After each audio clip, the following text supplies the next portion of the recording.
بسم الله الرحمن الرحيم.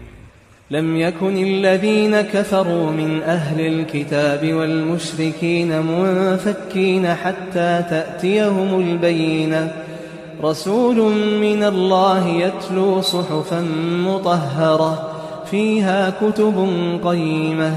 وما تفرق الذين أوتوا الكتاب إلا من بعد ما جاءتهم البينة، وما أمروا إلا ليعبدوا الله مخلصين له الدين حنفاء ويقيموا الصلاة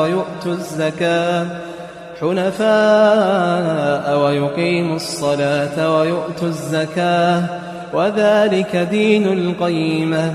إن الذين كفروا من أهل الكتاب والمشركين في نار جهنم خالدين فيها أولئك